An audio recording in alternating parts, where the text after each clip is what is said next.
Do I have anything in my teeth? Oh yeah, that's yeah, another the good one one. before the gap. No, in like the gappy side. This side? Yeah. Oh no, that's I have just the the brackets. tooth. Oh. Yeah. Okay, then no. No, I have brackets from the Invisalign. Don't edit No. that out. No, that is your. You can't change that.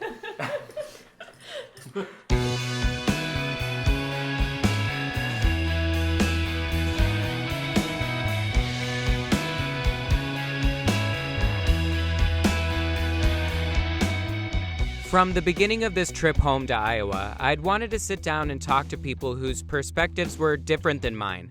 I was grateful that my little sister Brittany and her husband Will, as well as his parents Lisa and Merlin Bartz, agreed to sit down and talk. The Bartzes are sixth-generation farmers, and Merlin served in the state senate as a Republican. Thank you for having me in your home today and for letting me join you for dinner this evening. I've been away essentially for the last 15 years. How has the area changed in the last 15 to 20 years? Kensett has a gas station. Okay. Economic development. I think you're seeing the smaller towns like Grafton are kind of dwindling in a way, like once our school left the town and different businesses, we don't have as many businesses anymore. People at the membership at church has decreased. You just don't have the big farm families living around, and they've cut back hours at the bank and employees and that, and we're lucky to have the couple of businesses that we still do.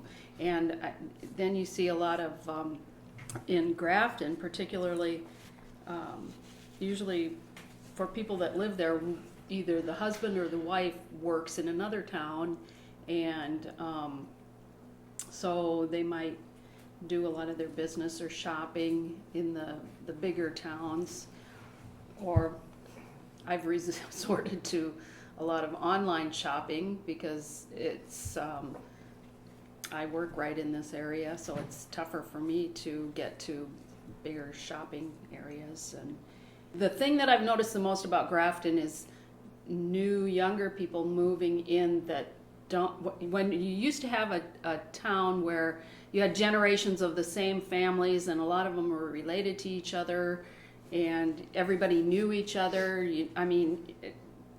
Children, parents, grandparents, and all this.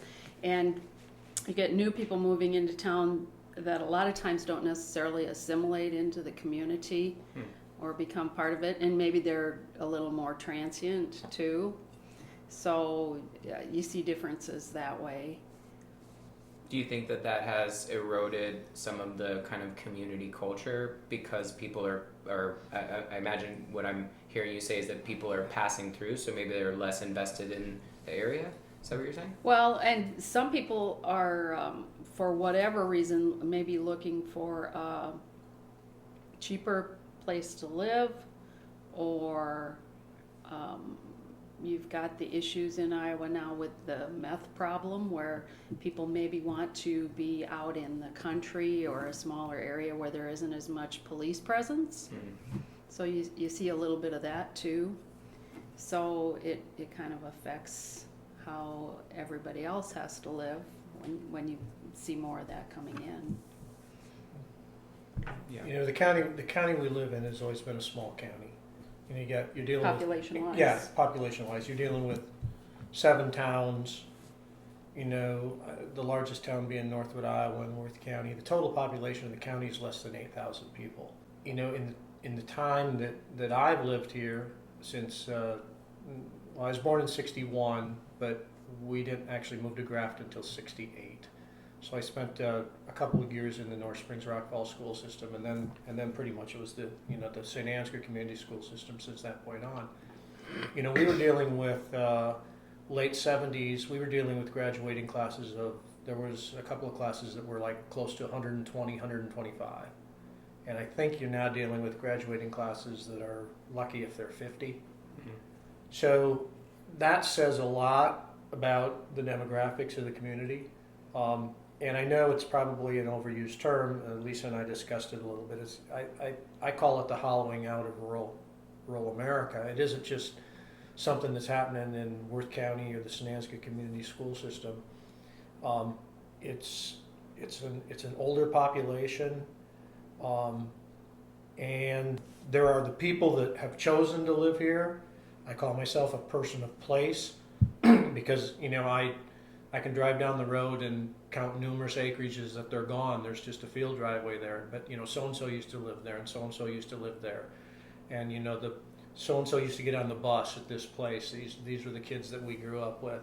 And now the buses are traveling miles and miles for kids. These places aren't there. And as she mentioned, a lot of the people that move in, they might be moving in they might be moving in because the cost of living is cheaper than, say, a less rural community, or they might be here because they feel stuck being here and they just can't get out. So you're kind of getting two types of people. You're getting a group of people that have chosen to be here. And we have long traditions and long histories of being here, and our families have been here, as I said in the beginning, 6, 7 generations in many cases. And we've got a tie to the homes, the churches, the communities, and then you got another group of people that, in some respects, aren't participating in the community, and they either don't feel an obligation to, or maybe they're just busy with their lives. I mean, I don't want to denigrate them, but it's affected all of your social organizations. It's not only your churches. It's your Lions clubs. It's your Grafton Turkey Days, Grafton Community Action, or your library boards. Anything that relies on volunteers and kind of a community culture to support it, I think it's frayed. Personally, I think it's frayed. And then the people that are still participating, a lot of them, or a lot of us, depending upon how you look at it, we feel like we're kind of getting burnt out because we're trying to keep this together, we're trying to keep that together, and at some point, it's just not going to be able to. Some of these organizations are just going to have to fold. Is there conversations amongst the community on how to counteract that, or are there initiatives being taken in which to draw people here or engage newer community members in these organizations, or what's being done in response to what you're noticing? We're a town of less than 300. We have a grocery store, and that's an anomaly in Iowa, and it may not be there many more years. People's shopping habits have changed, and you don't see as much hometown loyalty. I wouldn't say that anybody's working to draw people to Grafton, but you do see more new businesses like in Osage and housing startups and that kind of thing. It's a chicken and egg issue, because I still believe that people move for job opportunities. That's my personal feeling. So how do you feel about that, Will? Yeah, and I don't actually. I've read some. No, millennials don't. Yeah, millennials don't do that. Supposedly, according to the data. I think they Yeah. move somewhere for amenities, and Services not necessarily amenities, culture. but their priority of amenities. Actually, that might be part of the Cultural. disconnect. Frankly, is from an economic development perspective. If the thought process is that people will come if there are good jobs. But nationwide the unemployment rate is extremely low, and in Iowa it's lower than that. It's one of the lowest in the nation. So, I don't know. That's probably one of the tough things about living in a rural state that's relatively flat. We don't have mountains. We don't have oceans. If you're talking about amenities, we probably got to be really creative in order to come up with some that would attract people that are going to move here, unless they like peace and quiet and gravel roads, gravel roads and low cost of living. Yeah, bike riding or camping or. Merlin, you've served in the government, correct? Mm-hmm. Can you speak a little bit about that, and maybe speak a little bit on the ways in which state politics has shifted, or how the state has evolved over the last 15 to 20 years? One of the things that I think has changed in the state legislature from when I first was elected in 1990, so I started serving in 91, and most of my tenure was in the state Senate. And I served in the state senate 2 different times, so it's kind of an interesting snapshot. So I served from 93 to 2002, and then I served from 2009 to 2013. So, and walking into the Senate chamber in 2009, it was a completely different, it had completely changed from 2002 in about a 7-year time frame. So one of the things that I think was a bellwether of the state senate in the 1990s, even though I served under both Democrat control and Republican control, but the real coalition building was a rural coalition versus urban coalition. It was you were more apt. I mean, there were some things that were partisan, of course, but there were a lot of issues where it was rural Democrats and Republicans versus urban Democrats and Republicans. In 2009, it had completely gone, particularly in the Senate, it was almost straight party line on everything. So in the 90s up until 2002, your rural legislators seemed to stick together more, and I think they could accomplish more, fighting for things that were important to rural communities, as opposed to the 4 years that I served from 9 to 13, because there was not that rural coalition, and because everything was so partisan, and because most of the Democrat legislators, Democrat state senators were from urban areas, there was very little, in my estimation, that was positively being done for rural communities. But if you would look at any of the blue-red data from Iowa, the rural areas seem to be a big red blob, and the blue areas seem to be certain population centers like Polk County, Des Moines, Iowa City, Johnson County, Waterloo, Cedar Falls, Cedar Rapids, Council Bluffs. It seems like there's a real bifurcation between red and blue, red being for rural counties and blue being for urban counties. Why do you think that is? It might have something to do with culture, and generally, this isn't everything, and I'm kind of putting people into boxes now, but generally Republicans tend to be a little more conservative, and Democrats. Really? I'm not. Well, no, there are. I always consider myself a social conservative, but I'm pretty liberal on monetary issues and pretty pro-economic development.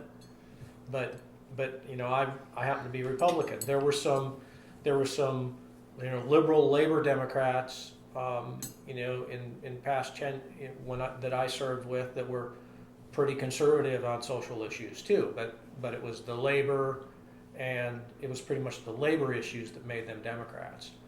And I don't know.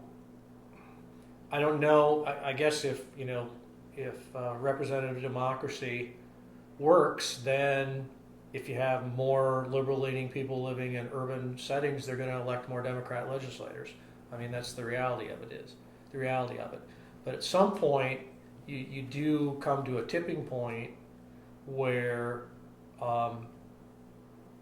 you won't be able to build those coalitions that I was talking about, of rural Democrats and rural Republicans, because there won't be any coalitions to build, because there won't be any Republicans in an urban area in the legislature, and there won't be any Democrats in a rural area in the legislature. And so in some respects, my analysis is that that building those walls around urban communities or around rural communities, depending upon whether you're inside the wall or outside the wall, isn't necessarily good for making good policy decisions for rural areas. And probably on the national basis, you could replicate what I was just talking about in Iowa, and you could find the blue states and the red states, and you could, there's 3,000 and some counties in the United States, and the overwhelming majority of those counties, I think it was like 2,500 and some voted voted for Trump, but still Clinton won the popular vote. I'm a poli-sci major, and I don't know if I understand it. Because Iowa had 31 counties that voted for Obama that moved and voted for Trump. So in the 2012 election, they voted for Obama. In the 2016 election, they voted for Trump, including some counties in North Iowa. I believe the largest shift county was Howard County, which would be 2 counties to the east. And I think part of it's cultural.